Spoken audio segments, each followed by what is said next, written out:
Welcome to Rated Radio, the show where artists and albums are pitted against each other while their songs get rated on a scale of 0 to 10. I'm your host, Shane Wyndham, and this is the ICP Deep Dive. Hope you're ready for a fight.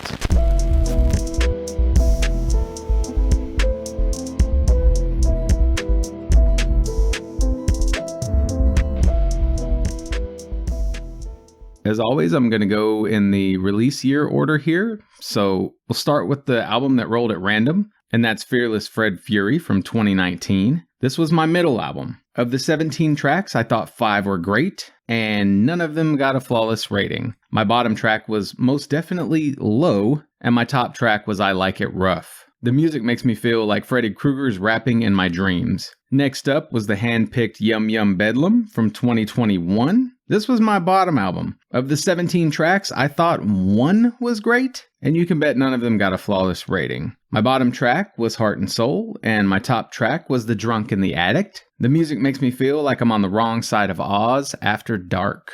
And the third album being covered here was The Naught from 2025. This was my top album. Of the 17 tracks, I thought 6 were great, and none of them got a flawless rating. My bottom track was Flashback 1. My top track, technically Pop Out, but I've got to say, if it's down to something I'm coming back to often, just because it's classic ICP sound, it's Softy Pillow, man. It's just such a wonderfully random, hilarious song. And the music makes me feel like my dad's fucked up at a party and I'm rolling the dice on which mood I'll encounter next. Not long before starting this podcast back in 2020, I remember first hearing Fred Fury in a slurry of ratings I was undertaking and wanting to revisit it. As someone who had made it a point to hear everything by this group since I was 12 or so years old, it brings me no joy to say that the podcast has gotten in the way of not just the respin of Fred, but also of even hearing anything released by ICP since. You want to think it's a sign from the universe, too, that things are going to be awesome when the final Joker's card of the second deck releases mere weeks before you're set to finally take on some new Juggalo jams. Sadly, when I think of this group's best moments,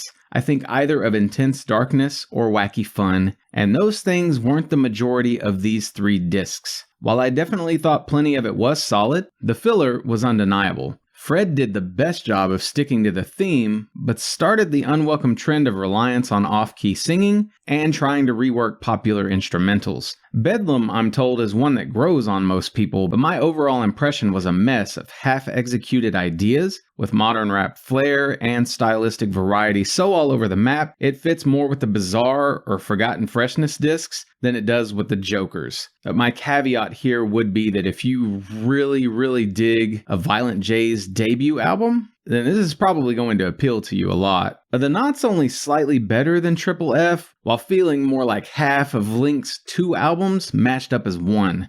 I love the art. I love the glimmers of those zany storytellers we used to get much more of. And I love that these guys are still doing whatever the hell they want, sometimes to great effect. Much of this would have scored better if the common woes of ad nauseum chorus repetition and unchanging melodies weren't so prevalent, but I'm not walking away from these listens with anywhere close to the same sort of wonder I felt when first hearing Malenko. And as much as I genuinely dig the other half of this deck, it's probably time to officially call the first deck the stronger offering. Still, I'm happy to have some new tunes from this group in my lists, happy to have so much left to rate for the Patreon page, and happy that one of the strangest groups I know of continues to shock me some 30 years after I first learned of their existence. May we all be lucky enough to still turn to the Hatchet Man 30 years from now. Please like or comment if you're still listening, and remember, you can send all kinds of feedback to rated_radio@yahoo.com. You can even see the majority of songs I rate by clicking join for free at patreon.com/ratedradio. Anyway, that's going to do it for now. Until next time, fill your world with music.